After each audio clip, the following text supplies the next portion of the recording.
In the spring of 1919, a small commercial bakery operating under the Taggart name in Indianapolis, Indiana, introduced a chocolate cake filled with a creamy vanilla center, marketed under what would eventually become the Hostess label. The product was unremarkable in its ambitions at the time, conceived as one of many regional snack items competing for space on grocery shelves in the early decades of industrial food production. What set it apart, in retrospect, was its timing. The United States was entering a period of rapid urbanization, rising wage labor, and an expanding retail grocery infrastructure that rewarded products capable of standing on a shelf for days without spoiling. Taggart Bakery's cupcake, modest as it was, anticipated a shift in how American families would eat. Less reliance on home baking, more reliance on factory production delivered through an increasingly complex distribution network of trucks, rail cars, and corner stores. The brand name Hostess itself was chosen to evoke a sense of domestic hospitality, an implicit promise that a factory-made product could carry the same warmth as something baked at home. This tension between industrial efficiency and domestic sentiment would define the brand for the following century. In 1925, Continental Baking Company, a larger industrial bakery with roots tracing to a New York operation founded by Irish immigrant James Ward in 1849, acquired Taggart and absorbed its cupcake line into a broader portfolio that already included Wonder Bread. The acquisition placed the future Hostess snack cakes inside one of the largest bread baking operations in the country, giving the brand access to capital, distribution routes, and manufacturing capacity that a standalone regional bakery could never have built on its own. Continental Baking Company's expansion through the 1920s mirrored a broader consolidation taking place across American food manufacturing. Independent bakeries, many of them family operations serving single cities or counties, were being absorbed into regional and then national companies capable of running multiple production lines simultaneously and shipping finished goods across state lines. This consolidation was driven by advances in industrial baking technology, continuous mixing systems, mechanized panning lines, and improved packaging methods that extended shelf life without requiring refrigeration. Continental Baking Company built its reputation primarily on Wonder Bread, a product that itself became a fixture of American household life. But the acquisition of the Taggart cupcake line gave the company an early foothold in what would later be called the snack cake category, a segment distinct from bread that catered to impulse purchases, school lunches, and affordable indulgence. The economic logic was straightforward. A factory already running flour, sugar, and shortening through industrial mixers for bread production could divert a portion of that capacity towards smaller, individually wrapped cake products at marginal additional cost.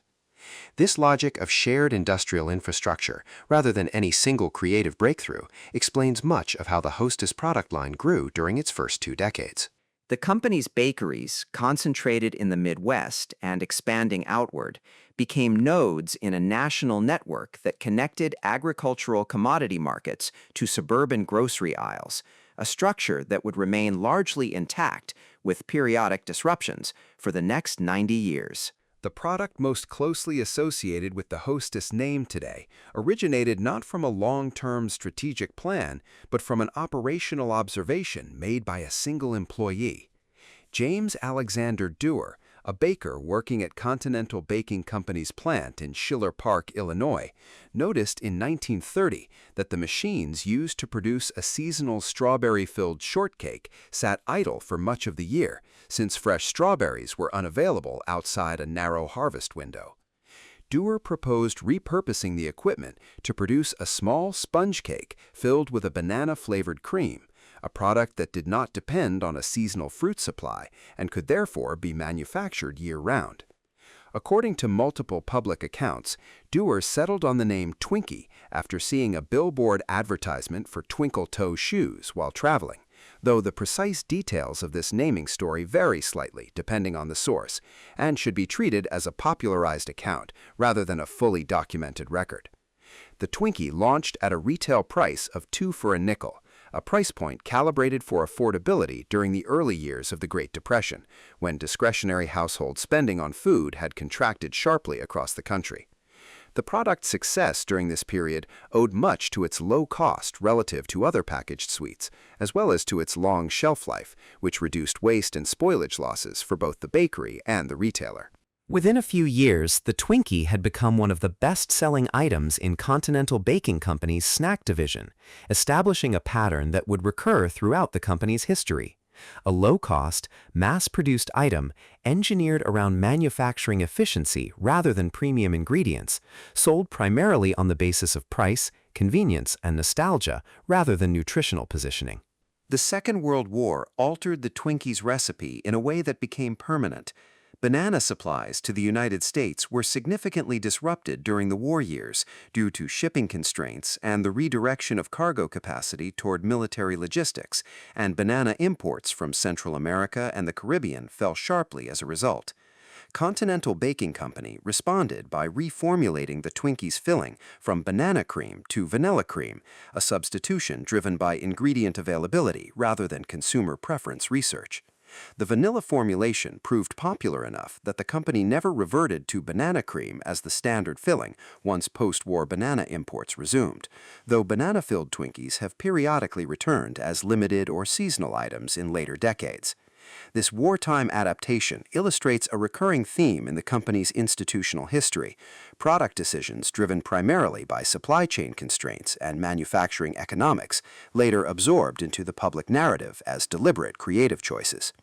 The broader Continental Baking Company also played a role in wartime food production more generally, as large-scale industrial bakeries were called upon to support both civilian rationing programs and military food contracts during the conflict. Flour, sugar, and shortening were all subject to wartime rationing controls, and bakeries of continental scale were positioned, more than smaller regional competitors, to absorb the administrative burden of operating under rationing while maintaining consistent output. The war years, therefore, represent a period in which the company's products were shaped less by consumer marketing and more by the logistics of a national economy organized around military priorities, a condition that would not recur again at the same scale until wartime-adjacent supply disruptions resurfaced in other forms decades later. The years immediately following the war brought a different kind of expansion, one tied to the rapid growth of suburban America and the modern supermarket format. In 1947, the company introduced Sno Balls, a marshmallow-coated chocolate cake product with a pink coconut exterior, timed in part to mark the end of wartime flour and sugar rationing and the return of fuller ingredient availability. The post-war period saw an explosion in supermarket construction across the United States as returning veterans and their families moved into newly built suburban developments serviced by larger self-service grocery stores rather than the smaller neighborhood shops that had dominated pre-war retail. This shift favored packaged, brand-named snack products that could be displayed on open shelving and purchased without direct interaction with a shopkeeper, a retail environment that rewarded recognizable packaging and consistent product appearance over the kind of personal relationships that had characterized smaller bakeries and corner stores. Hostess products, with their brightly colored wrappers and standardized shapes, were well suited to this new retail geography. The company's products also benefited from the growing presence of household refrigeration and extended pantry storage, which allowed families to stock packaged snacks for school lunches and between meal consumption in a way that had been less practical in earlier decades. By the early 1950s, the snack cake category had become a recognized and growing segment within the broader packaged food industry, with Continental Baking Company positioned as one of its dominant national players, competing alongside regional bakeries that had not yet been absorbed into larger conglomerates. Television advertising transformed how Hostess products were marketed during the 1950s and 1960s, shifting the brand's public identity from a manufacturer's name printed on a wrapper to an animated and recognizable presence in American homes. The company developed character-based advertising, most notably Twinkie the Kid, a cartoon cowboy mascot used in commercials and packaging to appeal directly to children, who represented an increasingly important purchasing influence on household grocery decisions during this period. This marketing strategy reflected a broader trend across the American food industry, in which advertisers increasingly targeted children directly, recognizing their growing influence over parental purchasing decisions for snack and cereal products. Hostess advertising during these decades emphasized themes of fun, reward, and an idealized vision of American childhood. Themes that proved durable even as nutritional science began to raise questions about sugar-heavy snack consumption in subsequent decades. The company also expanded its retail presence through dedicated bakery outlet stores where day-old or surplus product was sold at a discount, a practice that built additional brand loyalty among price-conscious consumers while also serving an inventory management function for the company's bakeries. By the 1960s, Hostess snack cakes had become a fixture not only of grocery store shelves, but of American institutional life more broadly, appearing in vending machines, school cafeterias, and roadside gas stations, woven into the daily rhythms of a car-dependent, suburbanizing nation in a way that few other packaged food brands of the era managed to replicate. In 1967, the company introduced two products that would become lasting fixtures of the Hostess lineup: Ding Dongs, a chocolate-coated cake with a creamy filling wrapped in foil, and Ho-Hos, a rolled version of a similar cake and filling combination coated in chocolate. According to company accounts, the Ding Dong name originated from a television advertising campaign that featured a ringing bell, a marketing device intended to create an audible association between the product and a moment of anticipated reward. The foil wrapping used for Ding Dongs served a practical function as well as a marketing one, helping to preserve the product's chocolate coating during distribution across a national network of trucks and warehouses that could expose products to temperature fluctuations. These two products expanded the Hostess catalog beyond the original Twinkie and CupCake lines, giving the brand a wider footprint across different cake formats and flavor combinations. The timing of this expansion coincided with a broader maturation of the snack food industry, as competition intensified among national bakeries seeking to capture shelf space in an increasingly crowded supermarket snack aisle. Continental Baking Company's response was to diversify its offerings rather than rely solely on its established hits, a strategy that allowed the company to defend market share against both direct snack cake competitors and an emerging category of salty snacks, such as potato chips and pretzels, that were beginning to compete for the same discretionary spending from American consumers, particularly younger ones with their own pocket money to spend at corner stores and vending machines. The 1970s brought further product diversification, most notably the introduction of Zingers, a fruit-filled and frosted snack cake, positioned as a slightly more indulgent alternative within the existing product family. This period also saw Hostess products become deeply embedded in the material culture of American childhood, appearing routinely in school lunchboxes, alongside sandwiches and thermoses, a placement that cemented the brand's association with a particular vision of mid-century American domestic life, even as that life was already beginning to change under the pressures of rising divorce rates, dual-income households, and shifting attitudes toward processed food. Nutritional critiques of packaged snack cakes began to surface more prominently during this decade, as consumer advocacy groups and some public health officials raised concerns about sugar content, artificial coloring, and the broader category of highly processed convenience foods that had come to dominate American grocery purchasing in the post-war decades. Continental Baking Company largely maintained its existing product formulations during this period, rather than reformulating in response to these critiques, a decision that reflected both the financial risk of altering recipes that consumers had come to expect and a broader industry reluctance to make significant nutritional changes absent regulatory mandates. The company's market position remained strong through this period, supported by brand loyalty built over 4 decades and continued advertising investment. Even as the cultural conversation around processed food began to shift in ways that would eventually affect snack cake sales more broadly across the industry, not only at Hostess, but across its direct competitors as well. Across the 6 decades separating the Twinkies' invention from the end of the 1980s, the underlying manufacturing process behind Hostess products evolved continuously, even when the products themselves appeared unchanged to consumers.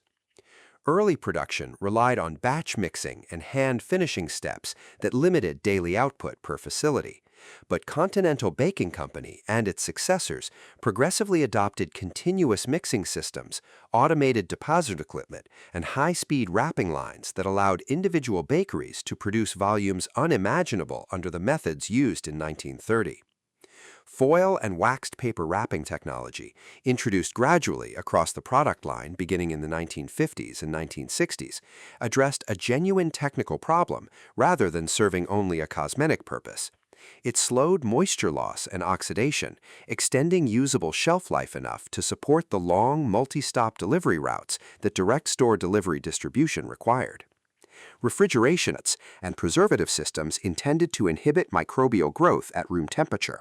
a deliberate trade-off that prioritized distribution flexibility over the fresher, shorter-lived profile of a bakery item made for same-day consumption. These operational choices, more than any single marketing campaign, are what allowed a product manufactured in a small number of regional plants to reach tens of thousands of retail locations across the country without spoiling in transit.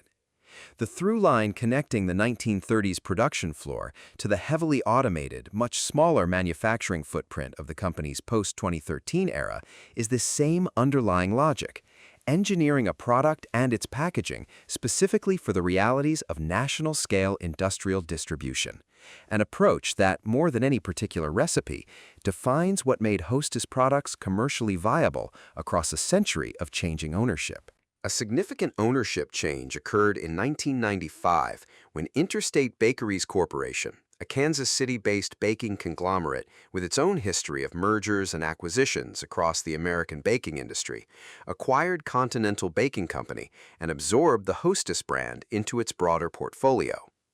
This acquisition was part of a longer-running pattern of consolidation within the American commercial baking industry, in which a shrinking number of large companies came to control an increasing share of national bread and snack cake production, often by acquiring regional and formerly independent bakeries that could no longer compete on cost or distribution scale. Interstate Bakeries Corporation operated Hostess alongside other legacy bread and cake brands, managing a sprawling network of bakeries, distribution centers, and delivery routes that had grown through decades of acquisition rather than organic expansion from a single coherent corporate strategy. This structure brought efficiencies of scale, but also significant operational complexity, including labor agreements inherited from numerous previously independent companies, each with its own union contracts, pension obligations, and work rules that would later prove difficult to reconcile under a single corporate structure. The financial and operational strain of managing this inherited complexity would become increasingly apparent in the following decade, as rising commodity costs, increased competition from non-union and lower-cost snack manufacturers, and shifting consumer preferences toward perceived healthier alternatives combined to put sustained pressure on the company's margins, setting the stage for the financial difficulties that would emerge in the 2000s. Beyond the factory floor, Hostess products, and the Twinkie in particular, accumulated a layer of cultural meaning that extended well beyond their role as a snack food. In the 1984 film Ghostbusters, a character used a Twinkie as a visual analogy to explain the scale of a supernatural energy reading, a brief reference that nonetheless reinforced the product's status as an immediately recognizable cultural shorthand for something simultaneously ordinary and exaggerated. A separate and more serious cultural association emerged from a 1979 criminal trial in San Francisco, in which a diminished capacity defense strategy was popularly, though not entirely accurately, characterized in media coverage as the Twinkie defense, a phrase that entered the American vernacular despite disputes among legal scholars about whether junk food consumption was actually central to the defense argument presented in court. The persistence of this phrase in popular usage, decades after the trial concluded, illustrates how thoroughly the Twinkie had become embedded in American idiom as a stand-in for excess, indulgence, or a perceived lack of seriousness, associations that existed somewhat uneasily alongside the brand's more nostalgic and wholesome marketing imagery. These cultural references, taken together, reflect a broader pattern in which heavily marketed, long-lived consumer products accumulate meanings that exceed anything the manufacturer originally intended, meanings shaped as much by satirists, filmmakers, and journalists as by the company's own advertising department. Few myths attached to an American food product have proven as durable as the claim that Twinkies possess an essentially unlimited shelf life, capable of surviving for decades or even, according to some versions of the story, a nuclear event. This claim is not supported by the documented shelf life of the product, which industry sources have placed at considerably shorter durations, historically in the range of 25 to 26 days, and extended to approximately 45 days following a recipe reformulation made around the time of the company's 2012 to 2013 restructuring. The popular myth appears to have been amplified significantly by a recurring joke from television host Jay Leno during the 1990s, suggesting Twinkies could survive a nuclear war, as well as by an anecdote widely circulated but difficult to independently verify in full detail, involving a school teacher in Maine who reportedly kept a single Twinkie on display for an extended period and claimed it remained physically intact. Because the specific details of that anecdote are not consistently documented across sources, it should be regarded as a popularized story rather than a verified scientific record. The actual chemistry behind the product's notable shelf stability, while less dramatic than the myth suggests, is nonetheless a legitimate point of food science interest, relying on a formulation low in moisture content and the use of preservatives and emulsifiers designed to inhibit microbial growth and slow staling, techniques broadly characteristic of industrial snack cake production rather than unique to Hostess. The durability of this myth, despite repeated public corrections from food scientists and even from the company itself, demonstrates how persistently a colorful piece of folklore can outcompete factual nutrition labeling in shaping public perception of a mass-market product. By the early 2000s, the financial structure inherited from decades of acquisition-driven growth had become an acute liability for Interstate Bakeries Corporation. Rising costs for flour, sugar, and shortening, combined with increased fuel costs affecting the company's extensive direct store delivery distribution network, placed sustained pressure on profit margins at a time when overall snack cake category sales were softening in the face of changing consumer attitudes toward processed and high-sugar foods. The company also carried substantial legacy obligations tied to multi-employer pension plans negotiated decades earlier with various unions representing bakery, transportation, and sales workers, obligations that had grown more burdensome as the broader American pension funding landscape deteriorated following the market downturns of the early 2000s.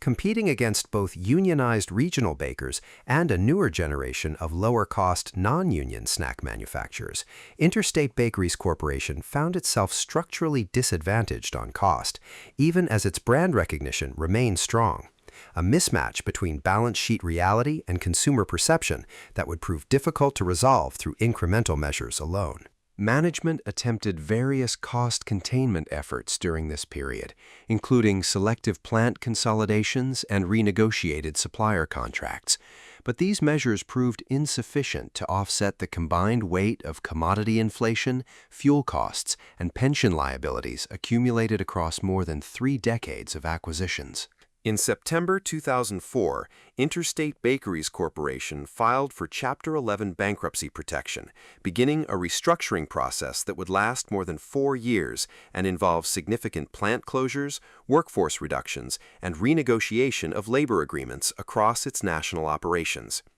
The company emerged from this first bankruptcy in February 2009, at which point it rebranded its corporate structure under the Hostess Brands name, consolidating its various legacy bread and cake labels under a single, more focused public identity, centered on its best-known snack cake products. This rebranding represented an attempt to streamline both the company's operational structure and its public image, shedding some of the complexity accumulated through decades of acquisitions in favor of a narrower, brand-forward strategy built primarily around the recognition value of the Hostess name and its flagship products. The restructuring achieved some of its intended savings, but it did not fundamentally resolve the underlying cost disadvantages that had triggered the filing in the first place, leaving the newly renamed Hostess Brands with a balance sheet still constrained by debt and labor obligations inherited from the prior corporate structure.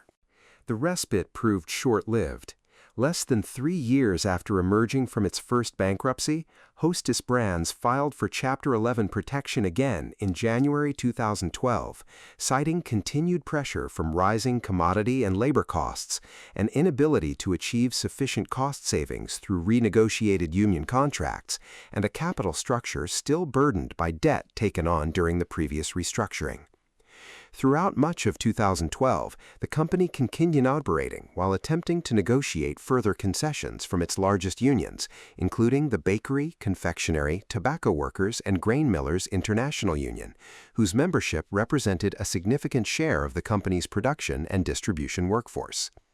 These negotiations ultimately broke down in November 2012 after union leadership rejected proposed contract terms that workers viewed as imposing unsustainable wage and benefit reductions on a workforce that had already absorbed substantial concessions during the company's first bankruptcy. Hostess Brands management announced it would wind down operations entirely rather than continue under the existing cost structure, a decision that triggered the closure of all 33 of the company's remaining bakeries, along with roughly 565 distribution centers, approximately 5,500 delivery routes, and more than 500 bakery outlet stores, resulting in the loss of approximately 18,500 jobs across the country.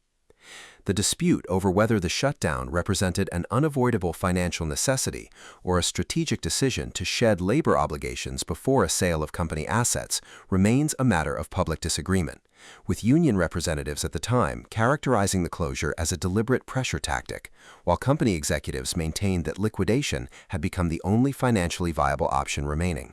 The immediate aftermath of the November 2012 shutdown produced an unusual and widely reported episode of consumer behavior.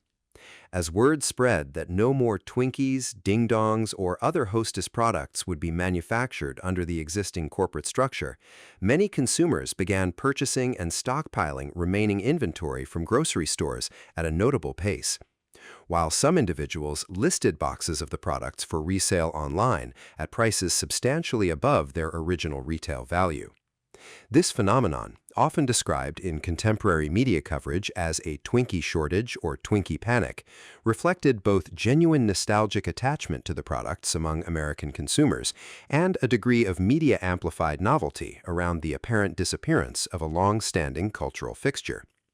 The shortage proved temporary, lasting only a matter of months, since the company's bankruptcy proceedings were structured around the sale of its brand names and underlying recipes to new ownership, rather than the permanent disappearance of the products themselves. Industrial bakery equipment, trademark rights, and product formulations represented valuable assets even as the operating company that had produced them ceased to exist, and bankruptcy courts oversaw a structured sale process intended to identify buyers capable of resuming production under a more sustainable cost structure. This episode illustrated a broader truth about heritage consumer brands undergoing financial distress. The underlying intellectual property, recipes, and brand recognition frequently retain significant market value independent of the specific corporate entity and labor structure that most recently operated them, a distinction that would prove decisive in the brand's subsequent revival. In March 2013, a partnership between investor C. Dean Metropoulos and the private equity firm Apollo Global Management acquired the core Hostess snack cake brands, including Twinkies, Ding Dongs, Ho-Hos, and related product lines, for approximately $410 million in a bankruptcy court-supervised sale. The new ownership group pursued a fundamentally different operating model than the one that had collapsed months earlier, emphasizing automation, a dramatically smaller real estate footprint, and a non-unionized workforce operating across a handful of highly mechanized facilities rather than the sprawling, labor-intensive network of 33 bakeries that had characterized the prior corporate structure. This leaner model allowed the relaunched Hostess Brands, LLC, to resume production of its core products by July 2013, with significantly lower fixed costs and a workforce roughly a fraction of the size employed under the previous ownership. The relaunch was, by most public financial accounts, commercially successful, with the company returning to profitability within a relatively short period and demonstrating that consumer demand for the core Hostess product lines had survived the disruption of the 2012 shutdown largely intact. This turnaround reflected a broader pattern observed across various distressed American brands during this period, in which private equity-backed restructuring, centered on aggressive automation and workforce reduction, proved capable of restoring profitability to operations that had become financially unsustainable under older labor and facility structures, even as such restructuring generated ongoing public debate about the human costs borne by displaced workers relative to the financial gains realized by new owners and investors. Hostess Brands returned to the public markets in November 2016 through a merger with Gores Holdings, Inc., a special-purpose acquisition company, a transaction structure that allowed the company to begin trading on public stock exchanges without pursuing a conventional initial public offering process. This transaction valued the combined company at approximately $2,300 million and provided Hostess Brands with additional capital to invest in marketing, product development, and selective acquisitions, while also delivering a substantial return to the Metropoulos and Apollo ownership group that had acquired the brand's assets just 3 years earlier. As a newly public company, Hostess Brands pursued a strategy of incremental product line expansion, introducing new flavors and formats within its existing snack cake categories, while also making smaller acquisitions intended to diversify its portfolio beyond traditional snack cakes, including a 2018 acquisition of a sweet baked goods business and later moves into the bread and bagel categories through additional acquisitions completed in subsequent years. These moves reflected an effort to position the company for continued growth within a packaged food industry increasingly dominated by large, diversified conglomerates, even as the core Twinkie and Ding Dong product lines remained the company's most recognizable and commercially significant assets, continuing to anchor its identity in the minds of American consumers, regardless of how much the underlying corporate structure had changed in the years since the 2012 shutdown. The most recent major transformation in the brand's corporate history began in September 2023 when the J.M. Smucker Company announced a definitive agreement to acquire Hostess Brands in a cash and stock transaction valuing the company at approximately $5,600 million, including roughly $900 million in assumed net debt. Under the terms of the agreement, Hostess Brands shareholders received a combination of cash and Smucker common stock for each share held, and the transaction closed later that same year, bringing one of the most recognizable names in American snack food history under the umbrella of a company whose own heritage stretches back to fruit preserves and jam production in the late 19th century. Smucker executives publicly framed the acquisition as part of a broader strategic shift toward convenient, on-the-go consumer food occasions, an area of the packaged food market that company leadership identified as a meaningful long-term growth opportunity relative to some of Smucker's more traditional product categories. The acquisition was projected to contribute meaningfully to Smucker's overall net sales, with public estimates suggesting Hostess Brands product lines could add in the range of $1,500 million in annual revenue to the combined company, alongside anticipated cost synergies from integrating Hostess's manufacturing and distribution operations into Smucker's existing supply chain infrastructure. This acquisition marked the latest in a long sequence of ownership transitions stretching back nearly a full century, from Taggart Bakery and Continental Baking Company through Interstate Bakeries Corporation, the Metropoulos and Apollo partnership, the public markets, and now a major diversified food conglomerate. Each transition reflecting the changing economics and ownership structures of the American packaged food industry across different eras. Viewed across its full history, the Hostess brand offers a particularly clear illustration of how an American industrial food product can survive multiple cycles of corporate failure, restructuring, and ownership change, while retaining a remarkably stable identity in the minds of consumers. The Twinkie that exists on store shelves in the current era is the product of nearly a century of incremental changes, including reformulated fillings driven by wartime shortages, extended shelf life achieved through evolving preservation techniques, and a manufacturing process now concentrated in a small number of highly automated, non-unionized facilities rather than the sprawling network of 33 bakeries that existed before the 2012 collapse. The brand's survival through bankruptcy, total operational shutdown, private equity acquisition, a public markets listing, and ultimately absorption into a much larger diversified food company, demonstrates that consumer attachment to a recognizable product and its associated cultural memory can persist independently of the underlying corporate and labor structure that produces it, a separation that carries significant implications for how observers should think about the relationship between heritage branding and the often turbulent economics of industrial food manufacturing. Questions remain publicly disputed regarding the precise human cost of the 2012 shutdown relative to the financial outcomes realized by subsequent owners, and observers should treat claims on either side of that debate with appropriate caution, given the polarized nature of the available commentary. What is clear from the documented record is that the Hostess name and the small set of snack cakes most closely associated with it occupy a durable place in American material culture, one that has outlasted the specific companies, factories, and labor agreements that brought those products into existence across more than a century of American industrial history.